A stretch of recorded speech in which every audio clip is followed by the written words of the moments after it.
Un pauvre cri dans la nuit. Nous touchons du doigt le malheur et c'est le Christ qui vient à nous dans le dernier souffle de sa vie.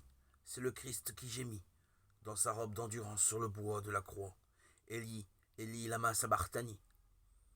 Mon Dieu, pourquoi m'as-tu abandonné? Matthieu 27, 46.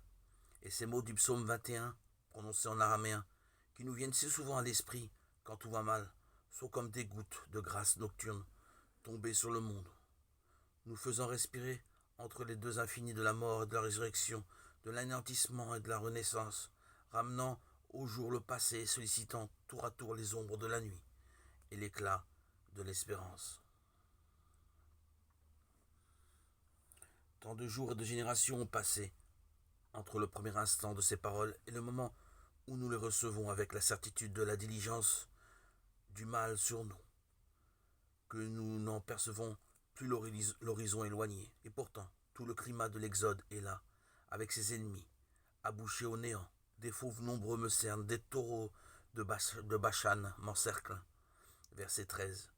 Tout le bestiaire sordide des malmenants symbolisant le monde païen se déploie comme si plus rien ne comptait de la vie que cette errance commune, que cet exil inépuisable des apatrides du temple, exposant leur corps démembré à tous les vents. Il y a là l'histoire d'un peuple en attente de Dieu, cerné par des nations hostiles, et qui un instant vacille dans l'éloignement de la séparation, de la dislocation du mystère divin. C'est le cri d'un mort sur des morts. Peut-être la simple voix d'un supplicié anonyme qui exprime son désespoir, repris par l'écho collectif, ajustant sa douleur au destin de l'humanité. Où va cette plainte livrée à sa peine, reléguée dans tous les lointains du monde, et qui s'exaspère dans sa solitude, comme la pauvreté des pauvres? L'histoire tisse son manteau de souffrance, non seulement le psaume 21 est messianique par l'ombre portée de la croix qu'il dresse sur le monde, mais il est aussi la couture inspirée des voix des désespérés, des malades, des petits et des humbles de l'Ancien Testament que la mémoire passerait sous silence. Il est fait de la chair meurtrie, sans éclat ni beauté, de l'homme de douleur d'Isaïe 53.2, et de la faiblesse d'Ézéchias éprouvée par la maladie. Du jour à la nuit, tu m'achèves, j'ai crié jusqu'au matin. Comme un lion, il a broyé tous mes os. Isaïe 38, 12, 13. Il est l'allée, est venu des temps anciens et des temps nouveaux sur les chines défaillantes d'un homme en marche, éperdu qui se confie, s'exaspère, supplie, passant de soi à Dieu, dans un allaitement de la parole ou le néant de la condition humaine. Je suis un ver, pas un homme, s'affrontent en dérédiction de la séparation. Ne sois pas loin. L'angoisse est proche, verset 12. Nous en resterions là, ainsi sur ce seuil du silence de Dieu, ce fond de nuit de l'abandon. Si dans sa progression chaotique ce psaume ne ménageait pas des clairières de foi et d'espérance. Dans son fin parcours, la révélation ajourne le silence de Dieu et la tentation du néant qui est le vrai échec de l'intelligence humaine.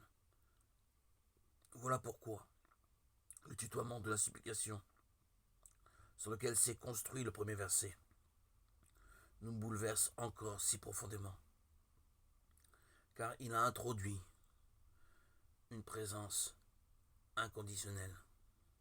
Celui qui habite les hymnes d'Israël, verset 4, et qui nous a accordé le don de vie dans le Saint maternel, verset 11, s'est déjà manifesté, car il est alors quelque chose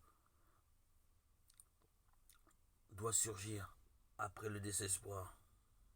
Certainement le résultat d'un travail intentionnel de recomposition, mais qui nous permet d'en finir avec la mort, l'absence et le silence, et qui dilate notre cœur d'un constat heureux, souligné par la forme verbale accomplie, comme un grand souffle printanier sur la phrase « Il m'a répondu », verset 22.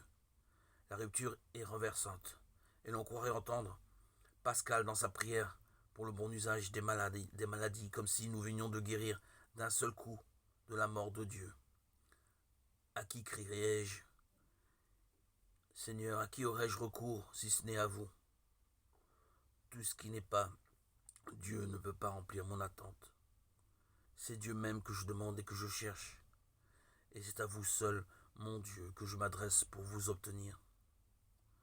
Ouvrez mon cœur, Seigneur.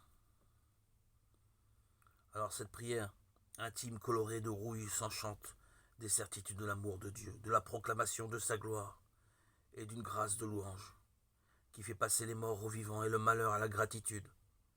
Ils loueront le Seigneur, ceux qui le cherchent. Verset 27. Rien ne peut être ajouté à ce soleil de la résurrection.